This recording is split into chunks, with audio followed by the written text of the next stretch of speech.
Hi, welcome to another episode of The Lord's Delight. Today, the topic is provision of God. He is Jehovah Jireh, our provider. So, I wanted to concentrate on that a little bit and talk about how, in different ways, God provides. The first thing I want to talk about is in First Kings chapter 17 and verses 2 to 16. If you see, God is providing to Elijah. He is literally saying in verse 3, "Leave here, turn eastward and hide in the Kerith Ravine east of Jordan. You will drink from the brook, and I have directed the ravens to supply you with food there."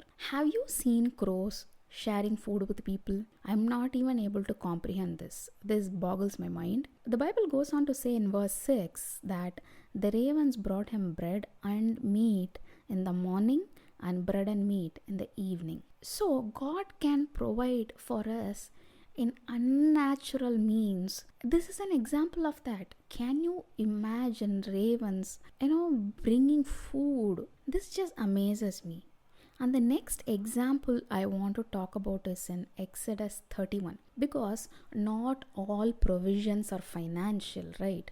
Whatever we need, when God provides, He is our provider. There in Exodus 31, the Lord says to Moses, "See, I have chosen Bezalel, son of Uri, the son of Hur, of the tribe of Judah, and I have filled him with the Spirit of God, with wisdom, with understanding, with knowledge, and with all kinds of skills, to make artistic designs for work in gold, silver, and bronze, to cut and set stones, to work in wood, and to engage in all kinds of crafts. Moreover, I have appointed Oholiab, son of Ahisamach, of the tribe of Dan, to help him." And it just amazes my thinking that even the skill set. Here, this guy seems to be a carpenter, goldsmith, a jeweler, everything rolled into one, a fashion designer. And God also says, "I have given ability to all the skilled workers to make everything I have commanded you." This includes, metalworking, working with wood,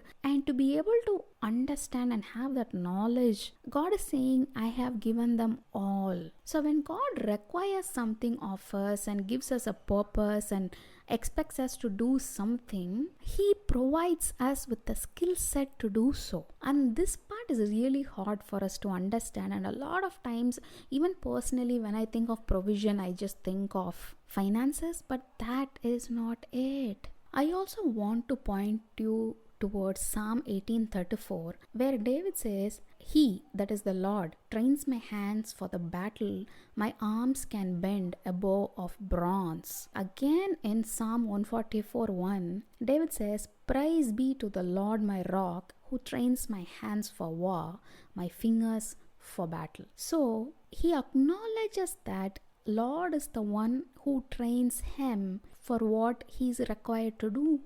He provides the skills, the strength of his hand, and which can bend bronze. Can you imagine that kind of strength? So when we need a skill, and I'm not exaggerating, at certain point in my life in the past few years, when I had to put together reports, I have felt so inadequate.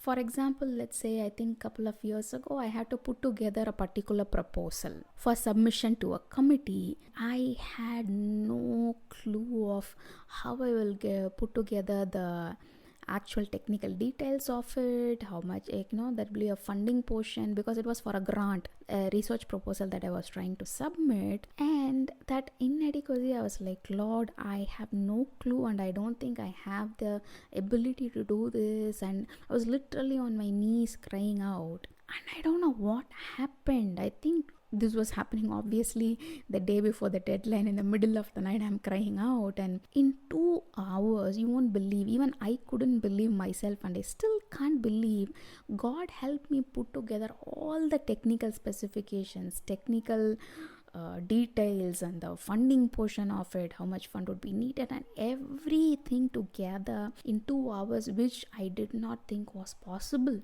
And that just to me confirmed that He is my provider of not just finances. He's my provider of knowledge, wisdom, skill set. The next example that I want to talk to you about is in Judges chapter 7, where Gideon is going to war with the Midianites. I'll tell you what, he is a God who provides strategy. And here he keeps telling Gideon to whittle down the number of people, and finally I think it comes down to 300 people. And when they go, like, God is actually giving a strategy, telling Gideon to actually first go into the opposite camp was scary, but Gideon, who seemed to be a coward, did it, going alone into the enemy camp and heard the dream, which meant God was actually working in them to create fear. But when Gideon came back for war, God gave him a specific strategy to split into 3 groups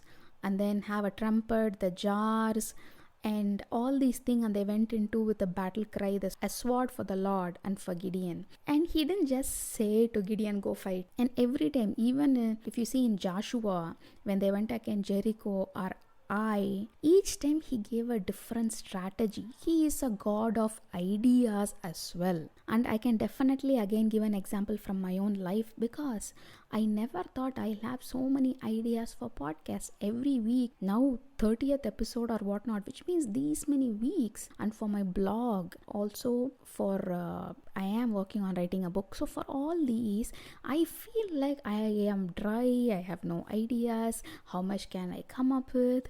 But guess what? Each week, God is so faithful, because He has called me to do this. If it was up to me, I would never do something like this, because it's very personal, opening about my faith life and my walk with God, and it makes me vulnerable, and I am not good at doing things that makes me vulnerable. But when God pushed me to it, He also is walking along with me and giving me the ideas to accomplish this. And I can challenge you, if you feel like you are lacking provision in some area of your life, it doesn't matter which, ideas, strategies, financially also, anywhere, if you feel like you are lacking, go ask Him. I will give you another example. Deuteronomy 29:5. Yet the Lord says, during the 40 years that I led you through the wilderness, He's actually talking to the Israelites. During the 40 years that I led you through the wilderness, your clothes did not wear out, nor did the sandals on your feet. Come on, can you imagine clothes did not wearing out for 40 years, sandals on the feet? I mean, nowadays for every year or so we need new shoes. Some of them don't even last a year. But God is telling the Israelites that was His provision. Their clothes and sandals never wore out. And He is a God who provides like that. So I want to leave you with 2 verses. Psalm 34:10. The lions may grow weak and hungry, but those who seek the Lord lack no good thing. We might have lots of wants, but God never lets us hang without our needs. So a lot of times we do have hard time distinguish between wants and needs, but we have a God who will not let us lack any good thing. The second verse I want to talk about is James 1:5. If any of you lacks wisdom, you should ask God, who gives generously to all without finding fault, and it will be given to you. So it doesn't matter if you're struggling at work, some assignment, something, a project that you think you need to work on. If it is in your heart, if you are being burdened about it, pray, ask God, and we have Jehovah Jireh, the provider, who will give it to you. Okay guys, talk to you next week. Bye.